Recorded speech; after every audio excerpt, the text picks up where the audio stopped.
topic of this session implies a diametrical opposition to, this session is in opposition to the scheme of things, goals of this conference, great corporate governance. Alpha male kind of behavior is the enemy of, corporate governance. I've seen it over the past 30 years. I've come across a lot of star fund managers who have only, what Mr. Damodaran was saying was greed and unhindered and catalyzed by the market momentum translates into grief, and we have seen a very high mortality. So you can either be an alpha male, or you can participate in and contribute to good governance, or maybe not. This is, I don't pretend to be, in any manner be knowledgeable about anthropology in meaningful way, except for the pop understanding or the general understanding of this. So alpha means in this context, it's a very risky thing. I've seen in the last 30 years the evolution of the modern mutual fund industry. And at any stage, we had fund managers who were, the brilliance was, their brilliance was confused by the state of the market. And it only brought misery. And we have seen the big, what Mr. Buffett explains in a little crude way, that we don't know who is swimming naked till the tide is over. So in that context, it becomes different. But these phases can actually run for pretty long. So now with me, we have two people who, Ashish, I would like to come to you with my set of questions, where you have recently started interacting with funds while setting up Star MF at BSE, BSE. So you would have dealt with this. How many of them are alpha male? So basically, to give you perspective on Star MF, what it is, we are, as a part of BSE, we started distributing mutual funds, and through IFAs, they are called distributors, and also the brokers around 10 years back. And over 10 years, now we have become pretty much the largest distribution framework of India. We do distribute around 45 to 50 lakh mutual fund transactions a month. And so basically we have what I call the eye view from the investor side. That's why probably I'm sitting here.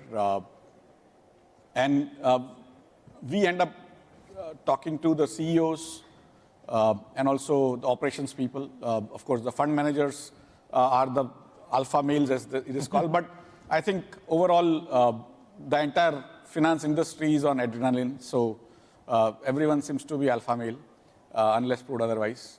And that's where basically what we see. But overall, if you look at the world, why do we go after heroes, right? Why do we need heroes? Because they show the path. They show you path-breaking activities. They take you to newer areas. They defeat enemies and so on and so forth. If you look at the overall numbers, today the index fund, which is exactly antithesis to the alpha male, which is pretty much the beta part. Index funds which track only the indexes. They do no intelligence, just the index is tracked. Index is decided by somebody else, like the index providers. And US's numbers today I received, the index fund called Vanguard now manages $5 trillion.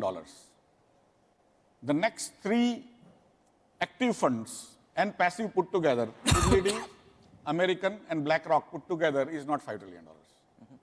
So the largest, what I call male, not because it's a beta male, not alpha male, is now 3 times larger. And I think the decision is pretty much in favor. If you look at the Indian side,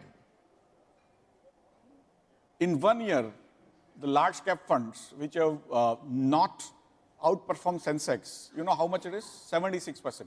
So only 24% funds in large cap have actually outperformed the index. If you take 3 years, 81% have underperformed the index. If you take 5 years, it's around 63%. And if you take 10%, or 10 years, then it's around 61%. So effectively, almost on 10-year scale also, 40% fund managers on consistent basis are outperforming the index and by how much. That is again a different perspective. Why I'm telling you this is the world over, the index funds have taken over for a variety of reasons. One of them is the lower cost of distribution. Index funds, before they came in, the fund distribution cost used to be huge. And also there was a sort of a worry about the fund management or fund manager taking you into wrong direction. And that's where the two things got kind of merged. One is the index funds, which ensures that the fund manager doesn't use brain at all.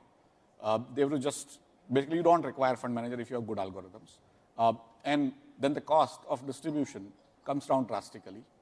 And so I will leave it at that for the time being. But yeah, sure. Effectively, the overwhelming proofs is against the consistent performance. If you are asking for consistent performance, then it's against the alpha males.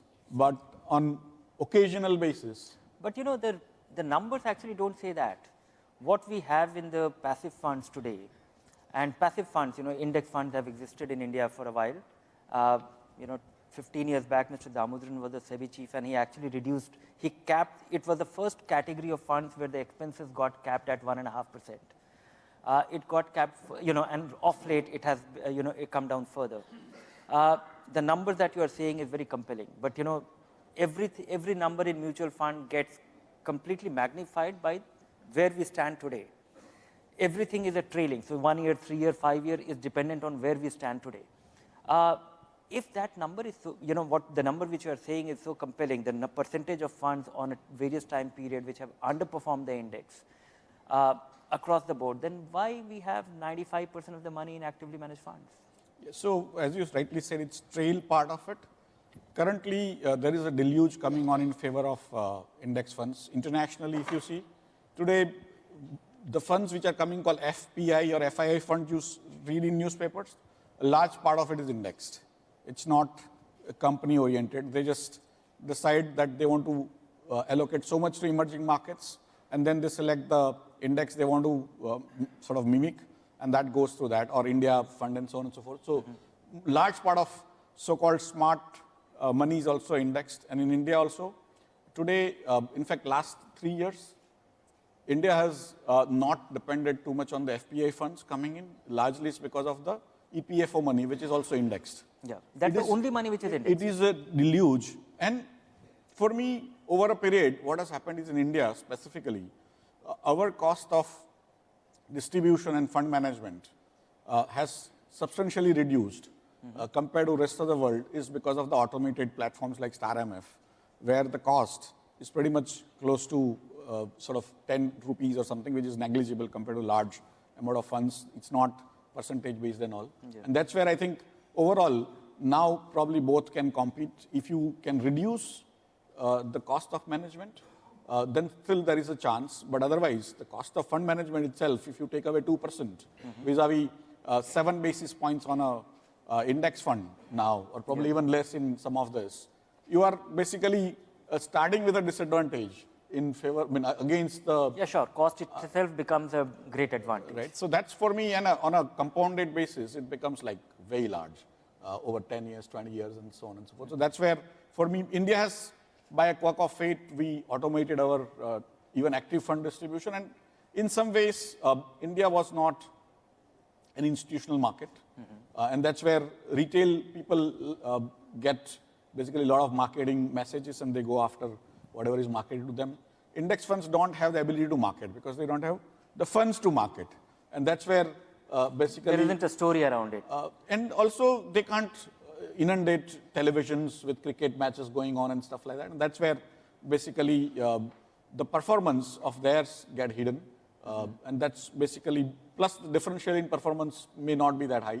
That's why you may not see that. But for me, the worldwide, wherever institutions are there, they have decisively gone in favor of index funds. And that's a given fact. Now the pendulum may swing because index fund also ends up pushing a lot of funds into few stocks. Nowadays, you might have heard the criticism that India's boom is sort of in only, it's very narrow and in only few stocks. That is also the result internationally as well as in India of the funds moving in only those indexed companies in the proportion. And so if a stock comes into the index, it gets a huge fillip. And stock comes out of the index, it kind of gets hammered. In addition to just all the funds kind of getting restricted to those 30, 50, 100 stocks. And that's where we have now a very narrow market that is developing, which may not be a good idea. Very desirable thing. Run, yeah. I'll now get to Mr. Rahman. You have been at UTI for so long, looked at the evolution, the emergence of the actively managed fund, early 90s, and then the index fund, which never took off. And now they are gaining a scale, primarily because of the EPFO money flowing into it.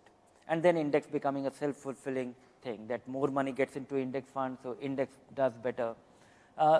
What is your view on this? Can it really pose a serious challenge for domestic, individual investors as a choice?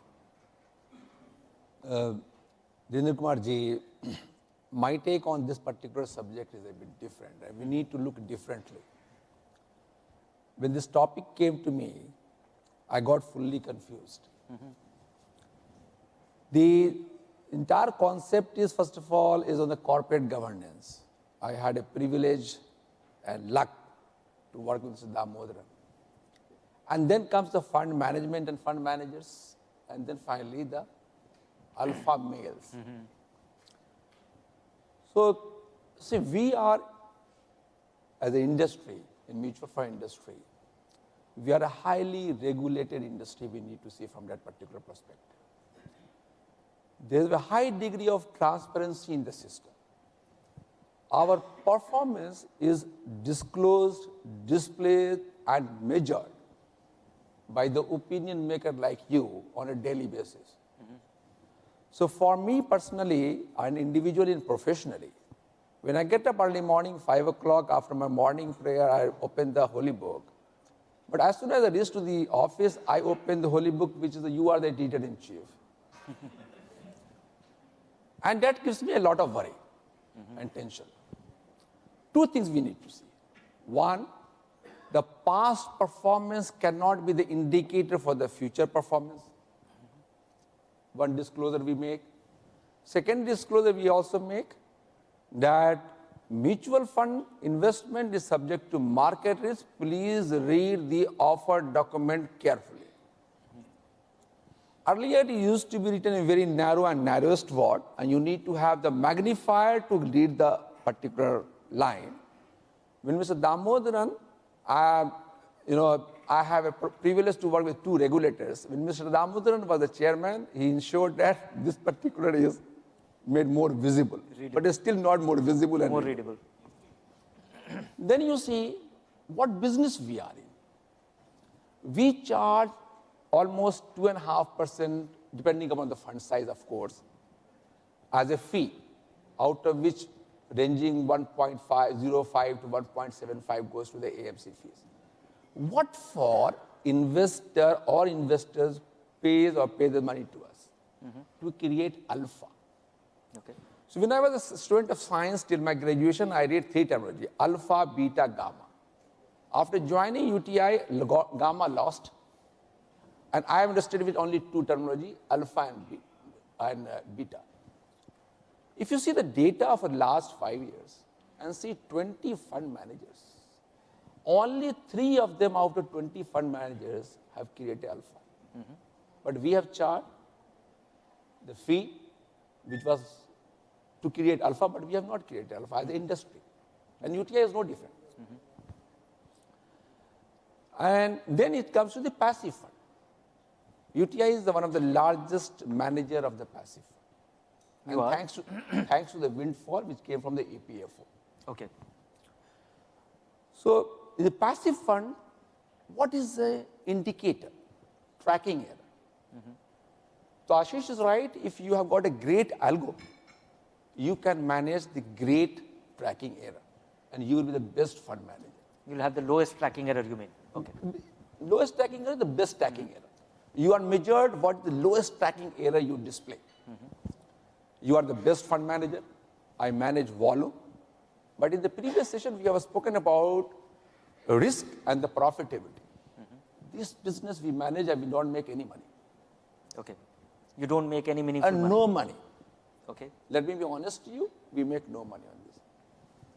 You may ask, then why do I in the business? We have to be in the business to lead the future. Okay. Third topic comes about the alpha male. That has really made me the sleepless, given me sleepless night. Trust me, I have not slept after 2 a.m. this morning. Okay. I thought whether Mr. Damodaran, who is my mentor, has he specifically chosen me for this topic? Is there anything wrong in me? And I have been pondering about these things the last 3-4 days. What is this alpha male? And I studied a Hindi medium school and Hindi medium college, so indeed I had to refer the Oxford Dictionary to really understand what is the alpha males are and how it is connected with my industry. So all of us know the meaning of alpha male and what is the attributes. So Mr. Damodaran is smartly shifting his constituency from the corporate governance to leadership. He has been mentoring many leaders, so probably he's shifting it. It's a very, very important element to look into today. In the previous session, we have spoken about the great leaders. INSEAD, 2 distinguished professors of INSEAD, have done a study on the alpha male. Okay. And the study says about the Jeff Bezos. Jeff Bezos. Jeff of Bezos. Amazon. Yeah, of The Amazon. family founder. All of us know that Jeff has created a wonderful organization. Jeff is a charismatic leader, very innovative, and he has access to the power, to the Washington, to MBS, to MBZ, and also to the capital power of India. But if you really, the research says that his team is not really willing to work with him. Not willing to work with him. Yeah, this research says. This is a published research on him. He is very abusive, he is very disruptive, and at the end of the day, his Dravidian approach brings a lot of values to the customers, but at the price of the devalued, demoralized, and frustrated employees, which in the long term may affect Amazon badly. So, Dhirendra ji, there is another leader, is Jack Ma of Alibaba. Alibaba was also discussed in the previous one. Yesterday, he clocked $13 billion, largest IPO in last 10 years' time. His style is totally different. So these 2 leaders have created a great institution, but different leadership style. Now, what is the relevance to mutual fund industry? Sir, we have a fiduciary responsibility to and towards investors. Which most businesses have, if you actually, let even me- Amazon supplying a bad quality milk. Let me complete it here. Here the story is a bit different, and I would relate with my company, give you an example on that. So here, the personality does not matter. Process matter. Regulation matters. Risk management framework matters. I was basically planning or discussing an exit for one of my fund managers, let me not name him. I asked the fund manager, your fund performance is very poor for so many years. Why? He said, in the exit in planning, not interview, in the exit planning, is I was following my boss. How can you follow your boss? No, I had to survive in the system. So I was following my boss. So just because his boss has an element or personality of an alpha male, UTI lost many fund managers. Number 1, the star fund managers. They are adding great values to the other institutions. And because of the personality, our fund performance was 4th quartile. Okay. Of late. This is all history now. Okay. What I'm trying to say, in our business, alpha male attribute will not work. Reason I will tell you. Say, for example, I'm the chief. I go and tell my head of fixed income, my head of equity, you invest there.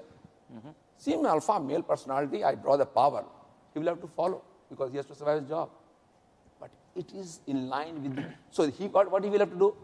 He will have to compromise on the research report. He will have to fabricate the report and then follow my instruction. No, my primary question was that, one, the future of active management, which looks like, it'll happen whenever. And the challenges to supporting alpha in fund management. No, I'm just trying to say it's very important for our industry that we should not create alpha male. That is very important. Okay. We should not have star fund managers. Star fund manager is totally different thing than the alpha male. Alpha male people will try to compromise on the corporate governance process. I have a practical. But a controlled alpha male, to my understanding of dealing with all kind of fund managers, is that active management is all about following a process, following a mechanism, of following the mandate in terms of the offer document, what it claims to be. At the same time, making a choice. And the choice is all about where not to invest and what to emphasize. And that brings about all the difference. And I would, come back just to, because I'm in the business of looking at mutual fund numbers day in and day out, and I make a living out of it. I would just like to get you some perspective on the performance numbers, the way they are being reported, or the way even an economist story is being done. Economist story is being done that, last 10 years, everybody looks at annual returns. These are the number of funds. These many outperformed, these many underperformed, and those numbers look horrible because in America, the entry in the mutual fund business, there is absolutely no barrier. You can have $100,000 and you can start a fund and you get counted. That's one. The other is that people don't get up on 1st of January to invest and take their money out on 31st of December. People, investing is a very, is a very integrated process. You buy your house, you pay your EMIs, and you invest every month. Even in America, a good part of the money is actually not by choice. That is something which is your 401k plan, and the money gets diverted into a fund, and index funds remain easy, because that is what EPFO is also about, that nobody wants to take the blame. So put it in index. And because the moment you put it in active management, people will say, why did you do poorly? And sometimes people will not say that, why did you do very well? Or you don't get acknowledgement for or appreciation for great performance. So when things become impersonal, you blame it on something which is pretty straightforward. You don't build accountability for yourself. So this whole institutional framework, so that, comparing that, because I've been in the business of evaluating numbers, I think the 5-year SIP return of all Indian funds, they are able to beat the fixed income by a wide margin. They're able to beat the index by a wide margin. And even this index number which we are talking about right now, if we looked at it at the end of 2017, the index looked very embarrassing, despite the huge expensive numbers, because 3 stocks in the index did exceptionally well. Reliance Industry, Infosys, and Reliance Industry, it was poorly performing stock till 2017, not able to match the return of public provident fund, which every Indian has access to. The magic has happened in the last 2 years. So that is and I'm talking of, these are 9-year, 10-year, 11-year returns, which I'm referring to, total shareholders returns. So things could be skewed, numbers could be misleading. One has to look at how we invest and was it an available option. But that part, I would like to say that, I would like to ask you, what are you doing to fix this? What can be done to fix this? First of all, we need to put the right processes in place, right research we have to create. So the question now is whether the passive fund will go up or active fund will remain with there. If you see the data, what Ashish has spoken about the BlackRock and the passive fund, T. Rowe Price is our partner. When the passive funds were growing, they decided to slow down, but they wanted to make more money. They had the passive fund. 2 years after, so 2 years back, they had seen the serious outflow from their active fund to the passive fund. Okay. 2 years after, they have witnessed the double of the inflow in their active fund schemes. In India, passive fund is not popular at all. We are not marketing, we are not making anything. But active fund is popular, and active fund is still generating a good return. Okay. Extraordinary good return active fund is generating. Most of the active fund in India is an extraordinary good return. You have said about it more than my margin. Most of the active fund is today in India is giving 20 to 24% return. So active fund will continue to have a say in the Indian capital market. Since you are the, basically the Pitama of this particular, analytics and all. You see that if India is growing and if India becomes a $5 trillion country, and mutual fund industry will definitely be having the 20% contribution to the GDP. So Indian mutual fund industry will become the $1 trillion economy. It cannot only grow only on the passive fund. There has to be a combination of active and passive fund. And therefore, my view is active fund will continue. Fund managers today have seen the various cycles. Most of the fund managers have seen the various cycles. We have also seen the continuity and the continuity of the fund manager in one form. We are not seeing basically the fund managers are changing jobs from one place to the another. So therefore, the consistency and the continuity of the fund managers will play a very, very important role going forward. Okay. I would come to the corporate governance bit, which is the topic of today's session. What has been your experience with mutual funds on their, how negotiable they are?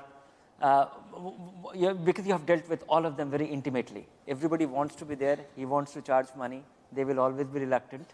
And so what is your sense of the scale of corporate governance or their ability to be, deal with things?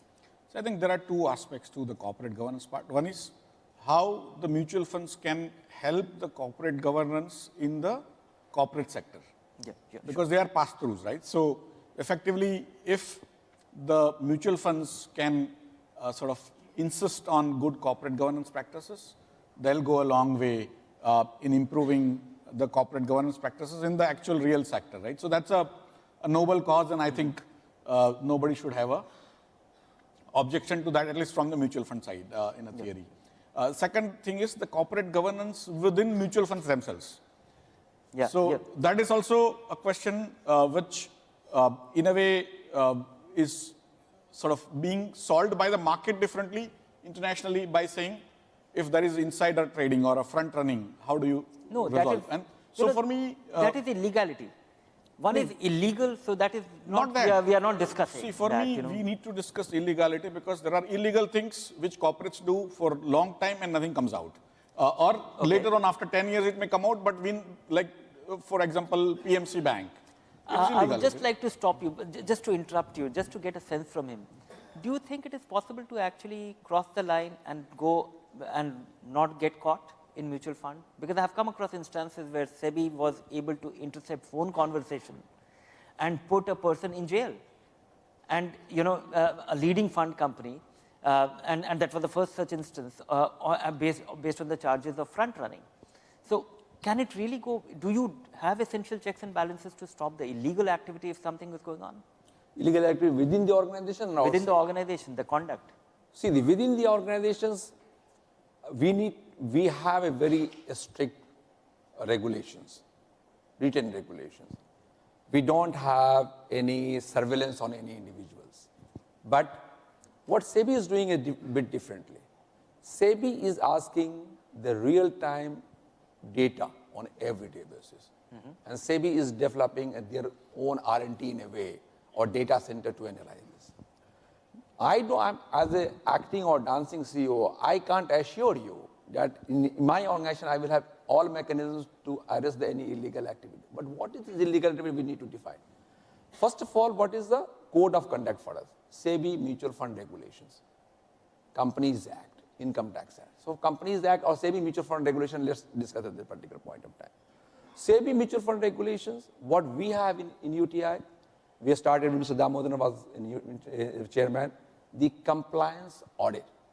Okay. Each and every transaction what we do in UTI is audited by a third party. And employees too? Of course, employees transaction as well. Employees transaction as well. So what we do, every day before we publish the NAV, our NAV, it's audited. The entire trading function, voice recording is audited on the same day. That level of surveillance we have put in place. Okay. That is essential. Pardon me? This part is actually hygiene. necessary. This is necessary. You can't compute the NAV without the audit. No, You know, otherwise somebody else will take away the money. Mr. Dhirendra, let me say, no other company, they do the audit first and then publication. Okay. We do the audit first and then we publish. Okay. On our website. That is a big That's a difference. process thing. So As a process. more rigorous process. As a process. And all of you know, we are a baptized organizations. We came after fire in 2001 and 2. So therefore, we are extraordinarily careful what we do. As a process, what we do in UTI is we follow our SEBI regulations 100%, no compromise. We are an open and transparent organizations. Each and every passive breaches also, we immediately inform to our board and trustee and the risk management team. In UTI, though it was a private limited company, then still unlisted company, but we have all the structure of the government structure in place. Audit committee, risk management committee, independent directors committee, and remunerations committee.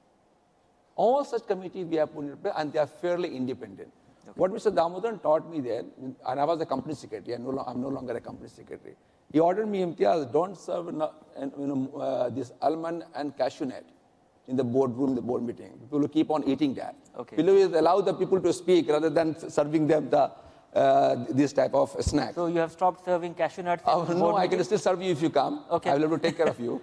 But what I'm trying to say is the structure of the corporate governance is place.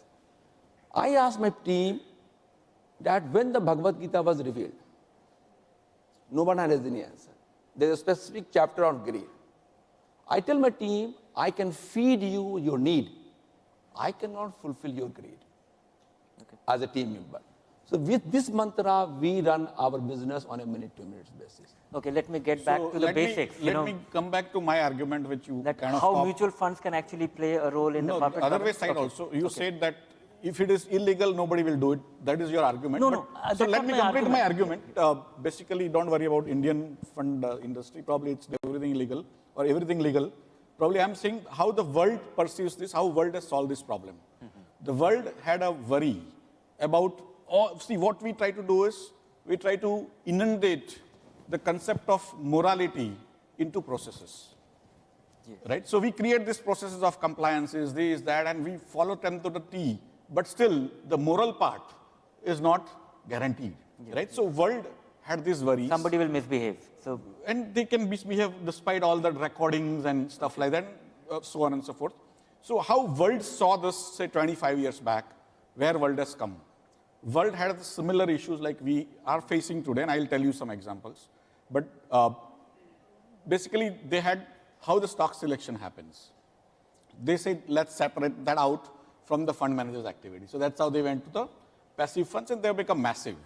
25 years back, same arguments were there internationally saying this is not going to work at all because all our alpha males and all of our alpha fund managers will always outperform, and they have outperformed, but the reality was different and people figured and they went there. So this basically solved it that way. The second problem of distribution commission or distribution and other costs were solved by basically going onto the screen by ETF so that you don't end up like in Japan. Transaction reduce just the distribution cost. And third part is the management, the fund management cost that got automatically sort of reduced, the residual part of it, and by going into the active fund as well as managing. This is a very bad news. Your business comes down by nearly 89%, so, 95%. Why I'm telling you this is the problem gets solved. As an observer from outside, I have seen this internationally. Slowly it's happening. And the biggest issue, how it has been resolved this way internationally. India may not have resolved, doesn't mean India will not resolve it, or India probably has resolved slightly differently. Now, having said that, if we were doing so well, there are two parts of it, okay? Morality and legality, right? So, if it is legal to do, or it is somewhere in between, what do we do? Yeah. And one of the examples which we have faced, or which we have seen as my investors ask me, who invest in, like today we account for 40% of all new investors coming into the mutual funds, okay? We account for all 40% of all new funds coming into the mutual funds. So that is the kind of numbers we bring to the fund industry. And they basically have questions on how does the fund management sort of decide on the investments and so on and so forth? And that is where one of the larger issues on bond funds, recently we saw many funds have given loan against shares. Yeah. And also allowed that to sort of get postponed in terms of the FMPs and stuff like that. And that is somewhere what I call Narova Kunjarova moment. It is, I don't know whether it is illegal or not, but clearly, in a way, they should not have been doing that if they were doing the fund management in the right sense. No, but hindsight is perfect. You know, they assumed a risk. You know, this is very much, it's debatable still, because I have come across instances where it is absolutely legal in the letter, and it is not right in the spirit. That's what I'm saying. So the spirit bit, when I came across an FMP which has a 30% allocation to a defaulting company, where the law is that it can't have more than 15%. But then digging further, I was able to figure out that it is coming from two different legal entities of the issuing bond issuing companies. So that is how it was legal, but you know, it was right, not but not the right thing to do. So how do you actually deal with such things? I think we need to see the data points. At what point of time is the 30%? The system does not allow. No, in FMP it was at the outset. Pardon me? In case of a fixed maturity plan, Yeah. the design of this fund is that at the outset everybody invests. No action happens in this fund. People invest to sleep over it for the whole term. So it happened at the outset with your eyes and ears open. I don't feel we don't have. It's not your case. Yeah. No, I'm just citing an example that, you know, I how don't do you feel. deal with it? I don't feel SEBI will also allow this. The entire concept of FMP is you need to get the money and then you construct the portfolio. Yeah. It's always post effect. It has to be always the post effect. And therefore, you will find sometimes a challenging thing. The money comes and then it has to stay for a couple of days, you know, in some other fund, and then finally it gets invested. And even if it's the size of the FMP, it is very difficult for any fund manager to create the portfolio. Extremely difficult. 20 crores, 25 crores, 50 crores, the FMP size. So far as legality is concerned, I would like to say on behalf of the industry also, it was, of course, legally absolutely correct. Prudence you may challenge. Yeah. Here is the concept of alpha, beta, gamma, and alpha male comes. It's all about the prudence. Some of the fund managers become the alpha male and take excessive risk. That talks about the prudence. Therefore, I would urge my fund managers and our industry fund managers, don't become alpha male. Become always prudent. Now I'll move to some other aspect. You know, please. The role of mutual fund, because, you know, the people who can actually cause a difference to the corporate governance are the people who have skin in the game. So the promoters do it, they guard their interest. Investors do it because they have skin in the game. And mutual funds become a representative of those, a pooled investment, and they have the muscle, they have better understanding. How much of an active role you are willing to play, and are you playing it? And SEBI actually incentivized it. They provided a mechanism, they in fact enforced it. And in the first 2 years, I realized that SEBI was asking mutual fund the question that why don't they really vote anytime on the resolutions? Because the simplest thing which mutual funds have is you don't like a company, you smell something bad, smell something fishy, vote with your feet, walk away. And that is very profitable. That's the right thing to do business-wise. Because you would not like to tell your friends that get out of this company, you are smelling something fishy, because you will lose and he will benefit. So, and that is the secret of fund management. So there is an incentive built in for you to actually conceal things, walk out and vote with your feet. So how do you actually reconcile these two things? See, I don't believe in reconciliations. You know, my dictionary does not have a word. Okay. It's a binary 0 and 1.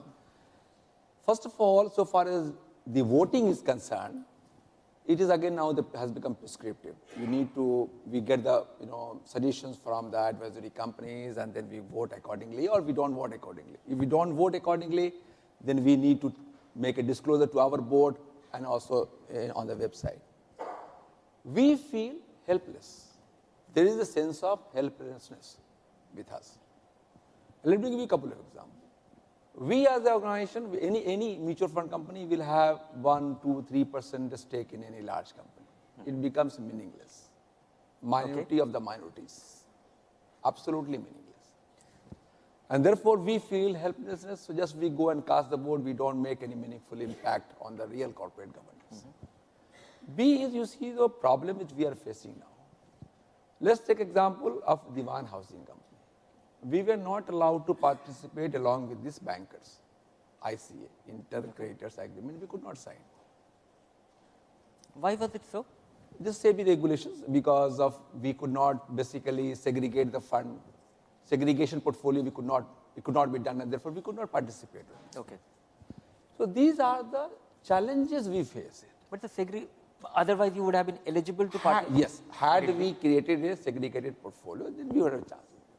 So we become helpless. We depend on the mercy of someone else. Therefore, we will not be in a position to even going forward make a very significant impact. But your statement may not hold ground. I'll tell you why. In 2014, Suzuki wanted to set up a factory, and fund managers didn't like it because they really smelled a conflict of interest. Here was a company, the parent was setting up a business which will be manufacturing cars and selling through the distribution of with a different ownership structure. Things did not progress very nicely. Of course, eventually Suzuki did go ahead with that plant with modifications, alterations, and things, and where mutual fund companies with their nominal stake were able to come together and cause a difference to the cost. So I would not say that it made a huge difference, but I think it's a progress. So what you are saying is that you have so minimal stake that you really are not very confident of making a progress. Mr. Dhirendra, coming together as a unit is the issue. Okay. That has always been an issue, will continue to be an issue. You see, another challenges are there. We as the industry, we manage the large institutional money. Right? Individuals' money. Institutionals' money. Okay. Corporate money. As well, on the fixed income front. On the liquid fund side, overnight fund, etc., etc. So it becomes, because the business it's a matter of business, honestly speaking, it becomes very difficult for us as a company to go and vote against. Let's be honest. This is a topic of the corporate governance, and we need to be honest. So it becomes extremely difficult. As soon as I go, my team, I've got a team here, sitting here, he decides to vote against, immediately my team from institutional sales marketing and comes, no sir, we should not vote against, we will lose business, I will lose 4,000 crore of AUM. So this is a huge red flag in the sense that you have internal conflict which actually prohibits you to... Of course it is there. Okay. Of course it is there. This is a discussion on the corporate governance. We need to be open and transparent. Then only the best things will come up. Sure. This is a business challenge. Again, there's no... There is nothing illegal. There's nothing illegal. This is my choice whether to vote for and against. I need to record my observation there. So can it also influence a fund manager's behavior? Absolutely not. Absolutely not. It's not the influencing the fund manager behavior. So you invest in a company's fixed income. No, what is he's an investor. What is the basically vote resolution we'll have to vote against? CEO salary is more. Director's appointment, if it's more than 70 years, we should vote against. These are the few things which comes up. Okay. Right? The voting bit can actually have a bearing. These things come up, not on the business plan. When the business plan comes, which is not right, which will affect... fund manager's action, assuming that you have, there's a company which is investing huge sum of money in your liquid fund, and your fund manager is investing in that company's stock, that will not get influenced? No. Okay. No. If it gets influenced, then again the alpha male comes. Okay. Everywhere the alpha male comes, it will not get influenced because that particular corporate is not a unique investor, not only investors. A series of other investors are there whose interests need to be taken care of.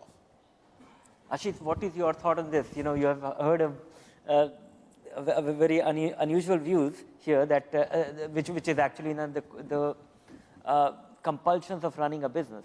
No, that's where on one end, you have to guard investors' interest and then drive good conduct.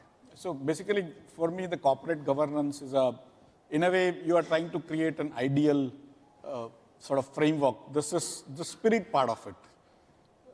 Not, of course, you also create the laws to also take the spirit even higher and higher.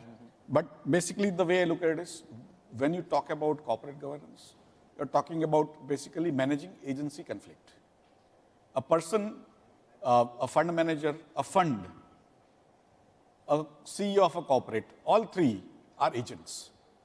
A fund manager is agent of the people who have, different people. and it's like we hear stories of great servants in Indian histories or Indian mythology that there was a Dasi and she had a son, and then the king got defeated, and the king's son and Dasi's son, she took both of them, and then when the enemies caught her, she presented her son as the king's son, and that boy was killed, and then the prince came up and then actually won the. But for me, that Dasi is actually a figment of imagination to give you that when agency conflict comes, agent should not put his or her own interest before the principal's interest, which never happens in the world.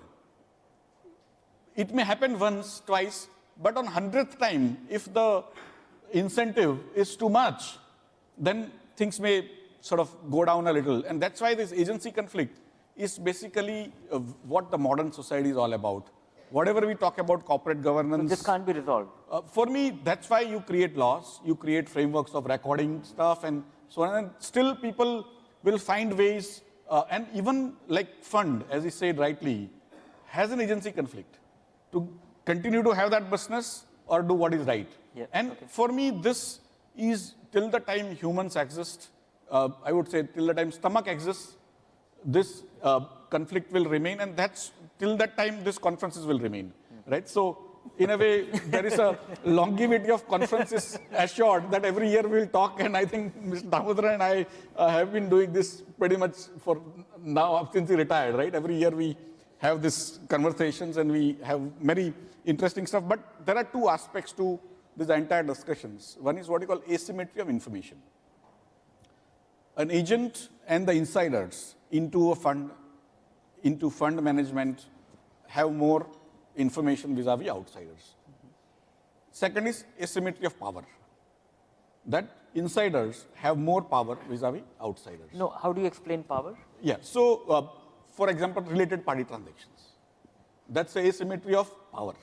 You give the contracts to your friends at a higher or at least more lenient way. More lenient way, or at least have it, right? And that is, for me, the asymmetry of power part, and that's why Companies Act has put in related party transactions and it's getting reported. There's disclosure. Yeah, so for me, so basically still the power remains, even if it is not related party, how to give contracts to who, and there, if you see all our disputes or all our basic issues on corporate governance on fund side or on the corporate side is basically this agency conflict divided into two parts. And conflict of interest or and no book is talking about this asymmetry. No corporate governance book you take up on the fund management or also corporate governance. Asymmetry of information, asymmetry of power are the two large issues we try to resolve, because I also wear a hat of regulator.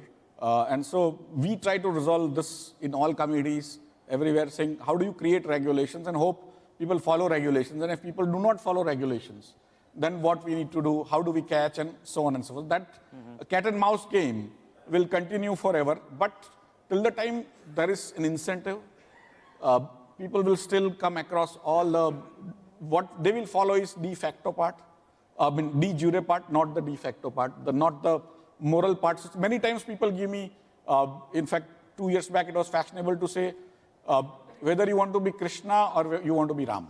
Krishna does little bit of spirit, but not legal part, right?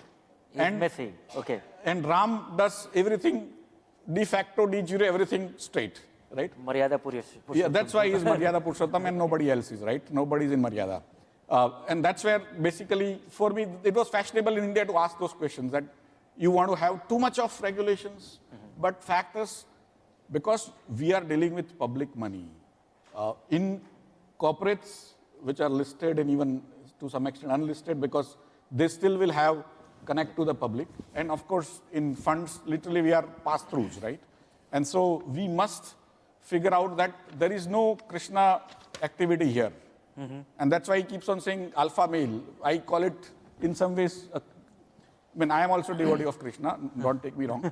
But I mean, still in behavior, we have to, especially when we are sitting in this kind of positions of managing public things, it has to be following Ram and not try to take leeway for the larger cause. Because larger cause may still not be achieved, but you will certainly end up creating nuisance everywhere else, right? So I'll just try to summarize our discussion so far, and maybe, after I summarize, you can add something more if you think I have missed out on something. My sense is that alpha male, my personal view, because I also come, besides moderating this panel, I think I rightfully deserve to make a point that I think active management relevance in India will still be little some time off. We still have passive index funds still have some time to make inroads in Indian framework, and active fund, and for a variety of reasons, maybe I'll I'll write about it, why I feel so strongly about it. And corporate mutual funds have a huge role to play in the corporate governance. But what you said was extremely disappointing, that you have natural conflict which can actually overcome at some point. So it is something which could be a takeaway from this discussion, that because mutual funds, what you said, that they're very small, you feel frustrated. Being big it's just a matter of time. Even SEBI is, the promoter as a concept is a very unique Indian concept. They are just thinking that promoter should be, rethinking that. And the moment mutual funds turn big, your behavior won't change won't change that dramatically. So how it is to be done? The other thing which I could sense is that there is no way we can deal with the spirit of it. The letter and the spirit, letter will be followed. Spirit, we have to ponder over that, how it has to be dealt with. So we are not getting very positive conclusion from this discussion so far. I think on the point 2, you must communicate the positive. See, even the data speaks for last 27 years, barring 1 or 2 incidences. There's no untoward incident of the fraud, yeah, of course, of any wrongdoing in mutual fund industry. No, that is hugely positive. No, Yeah, this discussion is not in in that spirit, not yes. that So answer. basically, it is followed letter and spirit. But as you know, most of the dealings is done in the trading room. So it will be extremely difficult for any individual to have 100% supervision. No, undoubtedly. So we have, if I summarize, we have come a long way, but we have a longer way to go. A longer way to go. Yeah. Okay. Yes, and I must tell you, it is not appropriate, I will not use any religious terminology, but we believe that we have to follow our dharma, is to follow 100% the corporate governance, and for mutual fund, the corporate governance is the SEBI prescribed regulations, both in letter and spirit. Letter and spirit. Both in letter and spirit. And for companies, we may be a listed company soon. 100% companies act letter and spirit. We may debate about the provisions, but whatever the written provisions is and are, we need to follow 100% spirit. This is my assurance to the here. UTI will follow that. We may lose market share, nothing to worry, but we will not follow any route which will be on. Will not be flouting any rule. We will follow the right route. Only one route.